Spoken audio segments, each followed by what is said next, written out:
Olá, eu sou a Rose, eu tenho 30 anos. Eu vivi um milagre em outubro de 2017. Sofri uma descarga de 13.850 volts.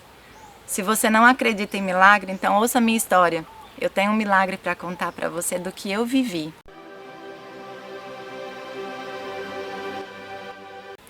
Em outubro de 2017, eu sofri um acidente com uma descarga elétrica.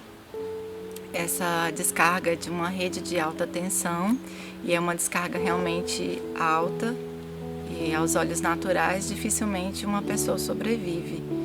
E eu queimei 25% do meu corpo nesse acidente, então eu sofri bastante, foi um processo muito doloroso. Esse acidente foi na fazenda da minha mãe, que fica no município de Novo São Joaquim, também em Mato Grosso.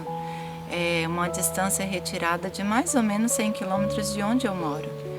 E nesse dia, no local, só estava eu, a minha mãe, minha filha e os meus avós. E um rapaz que trabalhava para minha mãe na fazenda.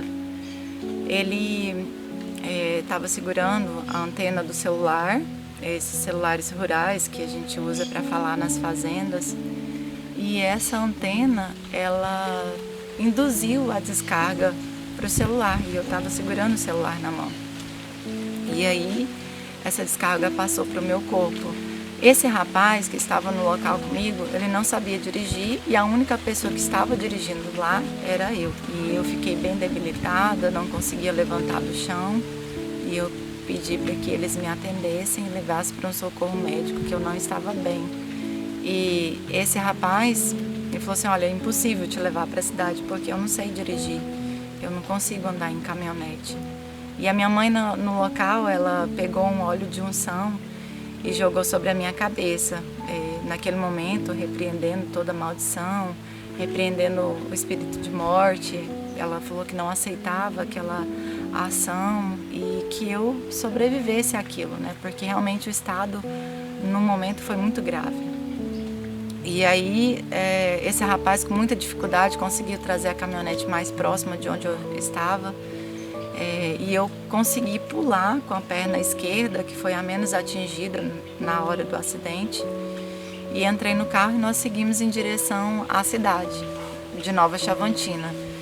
Esse trajeto eu costumo fazer dirigindo em torno de 50 minutos, 1 hora no máximo. Ele levou 2 horas para conseguir chegar até o hospital, no socorro. E lá eu fui atendida pela doutora Marli. Ela é clínica geral, né? Estava de plantão no dia e ela disse que o estado era muito grave. Eu entrei em choque térmico porque tinha perdido muita descarga, muita caloria do corpo, na verdade, né? E eu comecei a ter os choques térmicos naquele momento. E meu esposo não estava comigo na fazenda, mandaram chamar ele no dia e ele se situou da gravidade, né, que precisava realmente de socorros médicos. E a doutora disse que eu precisava ser encaminhada para uma UTI, porque eu tinha queimado por dentro também. Pegou o pulmão, pegou os rins, pegou a bexiga. E o hospital, por ser um dia de sábado, ela disse que talvez eles não me receberiam, e realmente foi isso que aconteceu. Eu precisava esperar até segunda-feira para que as coisas continuassem no procedimento normal. E precisou de intervenção de algumas pessoas nesse momento, de ajuda, de amigos, que pudessem intervir, né, para que eu conseguisse o hospital necessário, que era o Hospital de Queimaduras de Goiânia, pronto-socorro de queimadura de Goiânia. E um amigo nosso em comum conseguiu esse hospital, essa liberação. E no mesmo dia eu segui viagem para Goiânia, já com diagnóstico previsto de amputação do membro da mão esquerda. Eu já não estava tendo mais saturação, os dedos já não mexiam, os bombeiros já tinham cortado minha aliança. Então já estava assim, num estado bem avançado. E quando eu cheguei em Goiânia, o Dr. Nelson me atendeu, Nelson Piccolo, e ele disse realmente que a minha mão era um caso delicado. Eu tinha queimado a perna, a mão esquerda, eu tinha queimado as costas, os pés. mas nada era tão grave quanto a minha mão. E ele falou, mas eu prometo para você, para o seu esposo, que eu vou fazer o que eu puder, o que for possível. E ali começou as intervenções médicas, né, para que desse certo.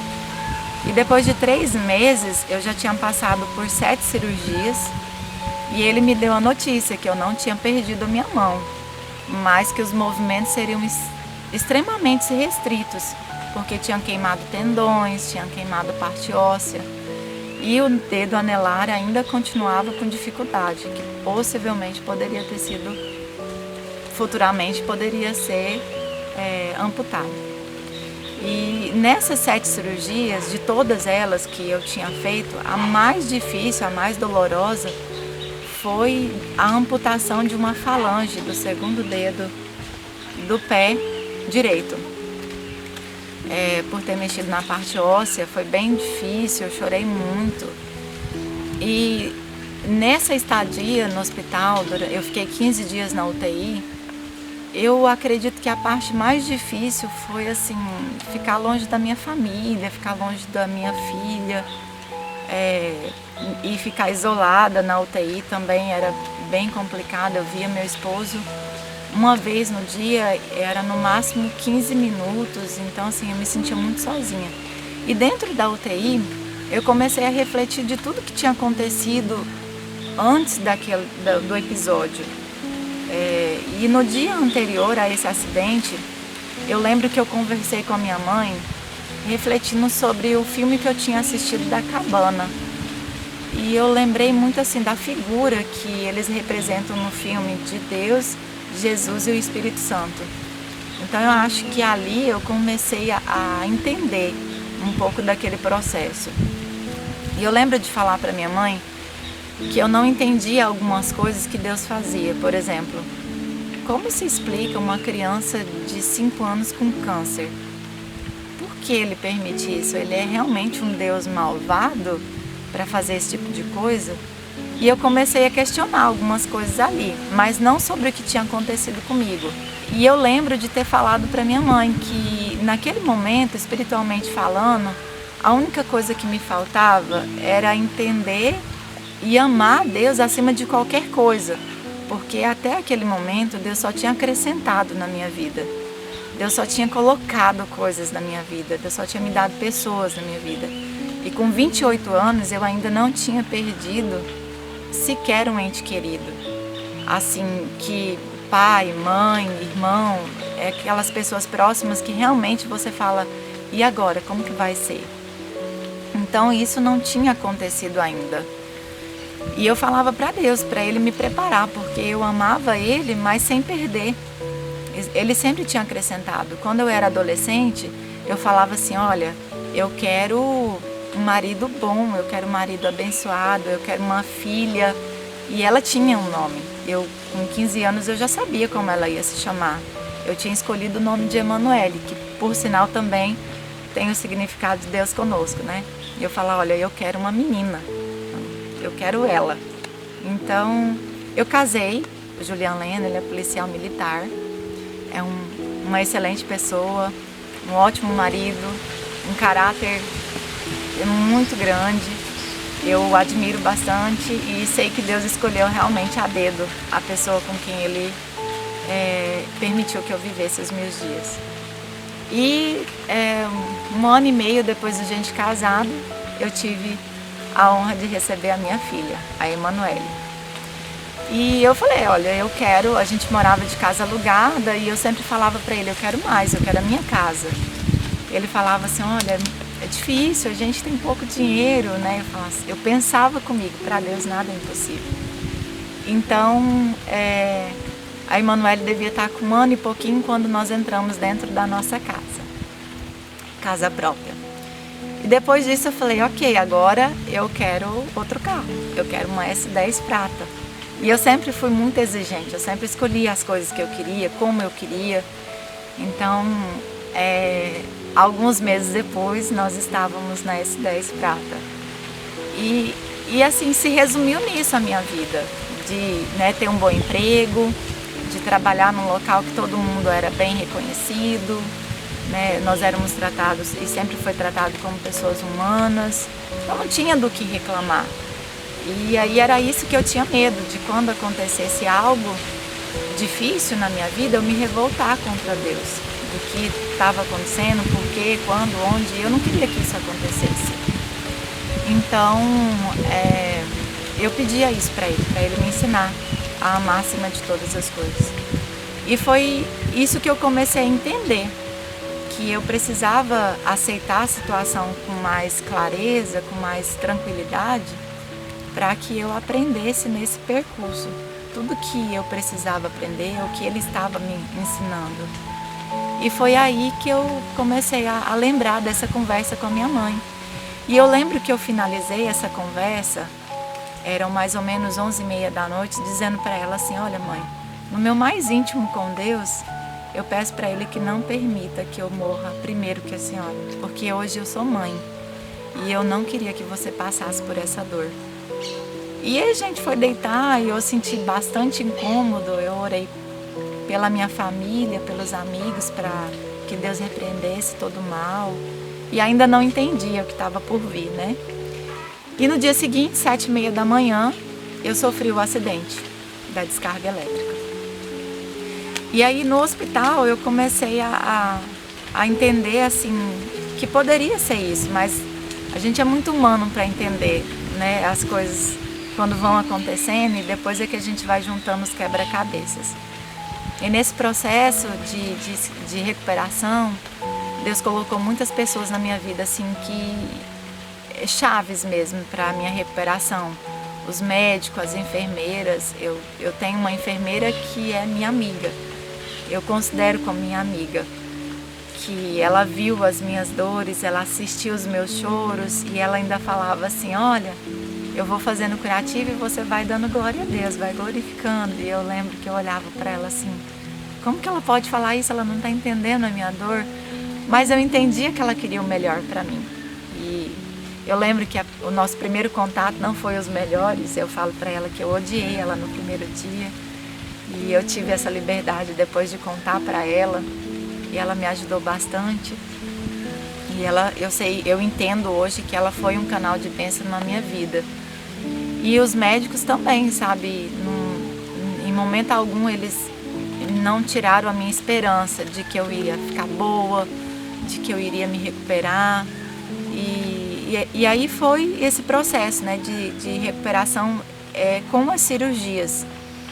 Mas aí ficou aquela coisa: olha, você não vai movimentar a sua mão, mas eu acredito que vocês já perceberam, porque minha mão não é perfeita, mas ela movimenta, eu consigo fazer o que todas as pessoas fazem, eu tenho uma vida normal.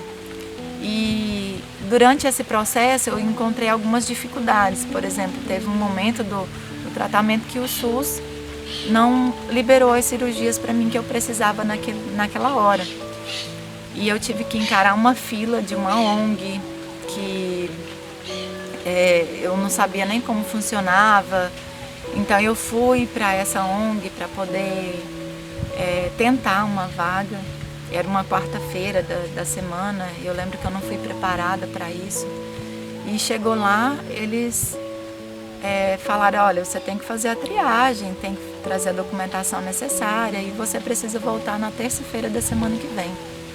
E nessa semana eu fiquei muito aflita, né? No mesmo dia eu fui para casa pensando assim: meu Deus, como que eu vou fazer? Eram 3 cirurgias, cada uma custando em torno de 30 mil. Eu pensei comigo: eu tenho a caminhonete, né? Mas vai pagar uma cirurgia e as outras? E aí eu fui para casa, orei a Deus. Eu lembro que a minha oração se resumia assim: Deus, entra com providência, porque eu não tenho condições. E aí eu estava falando com a minha madrasta no mesmo dia no telefone, horas depois, a ligação caiu. Aí eu volto a falar do quebra-cabeça, que na hora a gente não entende, né? E eu não retornei para minha madrasta, porque eu estava muito magoada, eu estava chateada. Eu pensava comigo: cara, eu nadei para morrer bem aqui. E aí meu telefone tocou, e era um número 62, e era a pessoa que tinha me atendido lá na ONG. no núcleo de proteção aos queimados de Goiás, lá em Goiânia. E era a doutora Rosa. Ela falou, olha, eu sou a Rosa, a gente se falou mais cedo e tal. Eu falei, eu sei quem você é. Ela falou assim, pois é, menina, teu santo é forte, hein? Aí eu falei assim, por que você tá falando isso? Ela falou assim, olha, logo que você saiu daqui, entrou uma pessoa e jogou a sua pasta na minha mesa e disse assim pra mim, resolve. E a doutora quer te ver na sexta-feira de manhã.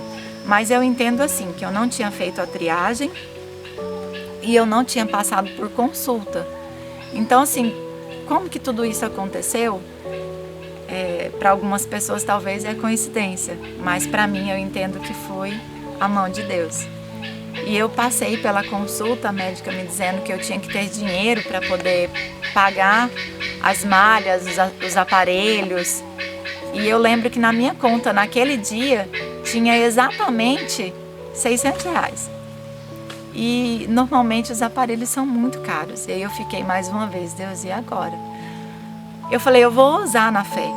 Porque se ele abriu as portas para eu fazer as cirurgias, ele vai me honrar até o final. E foi isso que eu pensei. Falei, né, as outras coisas são consequências.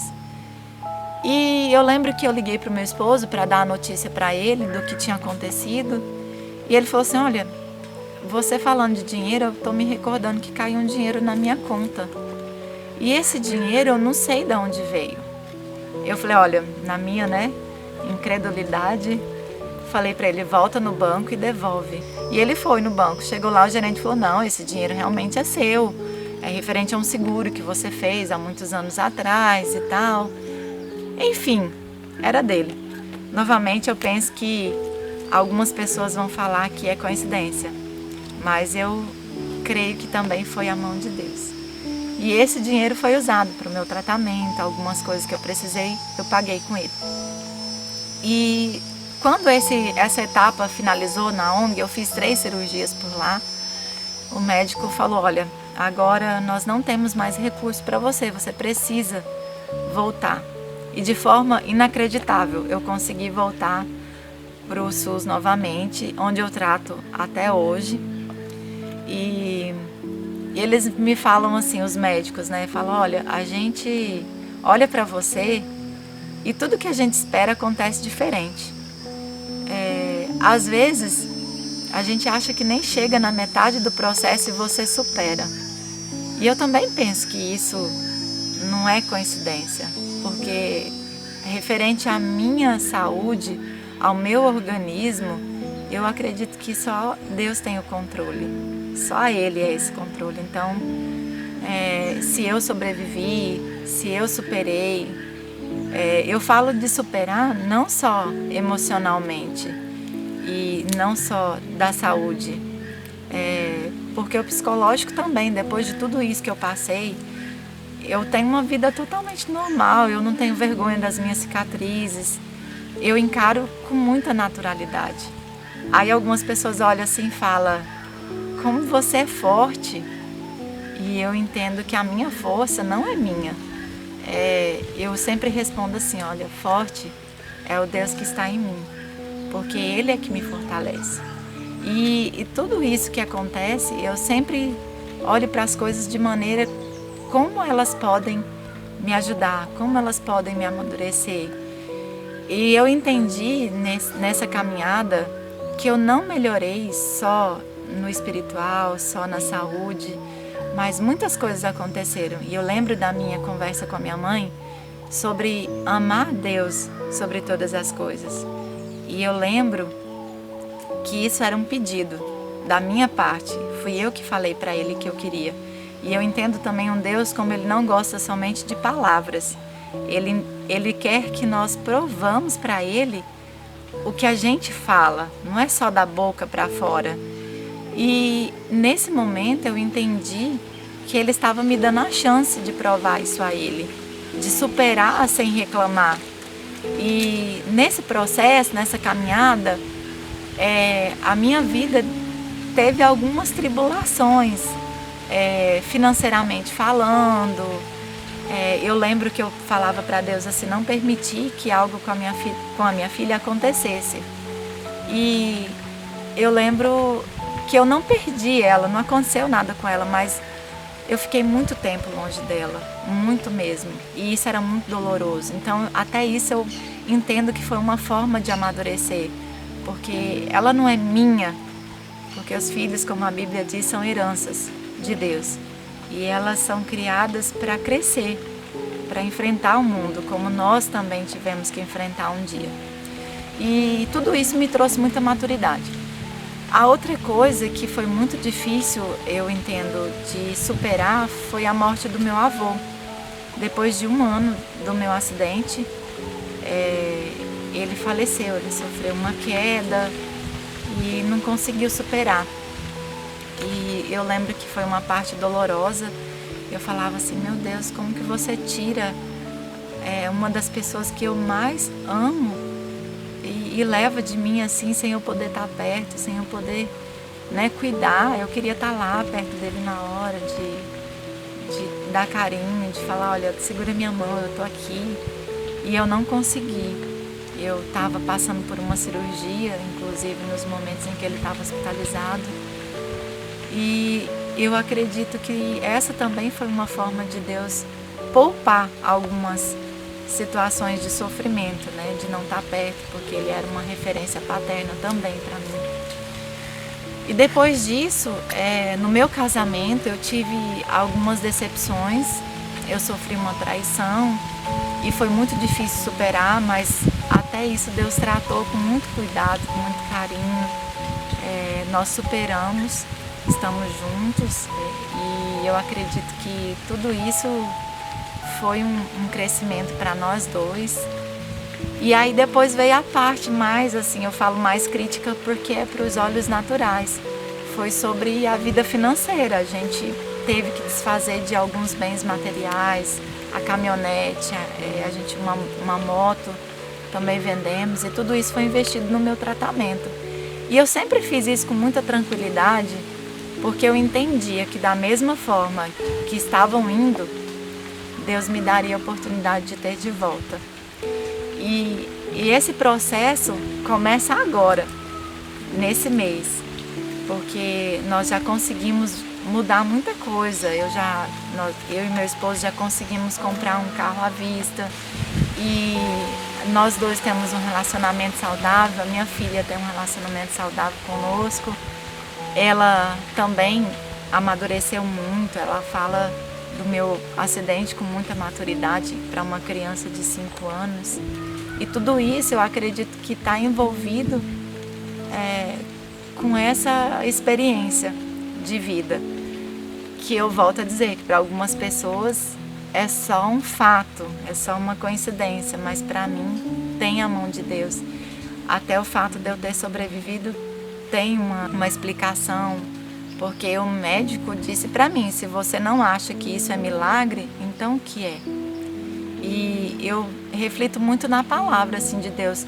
Inclusive tem um trecho em Romanos 5 que fala, né, que a tribulação ela gera o caráter, e o caráter gera a esperança, e a esperança a perseverança, e a perseverança a fé. E é isso que eu vivo, de perseverança, de que as coisas vão se dar bem. E eu continuo em tratamento, eu tenho ainda previsto em torno de 6 cirurgias para fazer, e são processos dolorosos. Eu lembro de todas elas assim com muita clareza. Eu já lembro de desmaiar em curativos, de dor, e eu ainda entendo que eu tenho que passar por algumas situações parecidas, mas eu entendo que é necessário, porque da mesma forma que Deus permitiu que eu sofresse o acidente, eu entendo que Ele está me dando as ferramentas para que eu me recupere. Então, eu sou muito grata. E eu acho que tudo isso se resume nessa palavra, gratidão. Gratidão por Deus ter poupado a minha vida, de poder hoje contar para algumas pessoas o que aconteceu comigo e como eu superei. E como Deus me deu chance de sair de tudo isso, de poder viver experiências novas, de valorizar a vida, de poder valorizar o dia de sol, o dia de chuva, ou até o dia que dá tudo errado. E eu entendo que aquele dia é porque Ele quer nos poupar de alguma coisa e na maioria das vezes a gente não entende. E com tudo isso que eu vivi, se você entendeu que também foi espiritual, se você está passando por dificuldades, nada sai como você planejou, ou você está cansada dessa situação, entenda que tudo na nossa vida, tudo, é uma experiência espiritual. Você precisa olhar e entender o que Deus quer na sua vida, o que Deus tem para fazer por você. Vamos confiar e aceitar que Ele tem o controle de tudo. E às vezes as pessoas podem até dizer para você, olha, não tem jeito. Para mim eles disseram que não tinha jeito. E eu sobrevivi, eu superei, eu saí disso. Porque Deus nos ama e Ele faz por nós o melhor. Então confia, busque a Deus, confia que vai dar tudo certo. Vai dar tudo certo.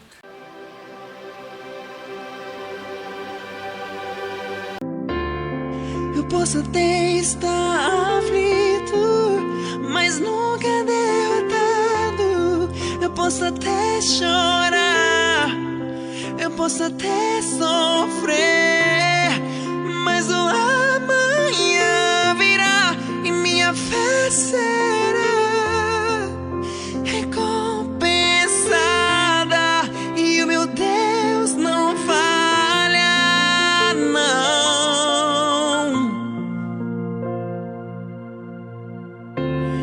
Eu posso até estar ferido, mas nunca destruído. Eu posso ser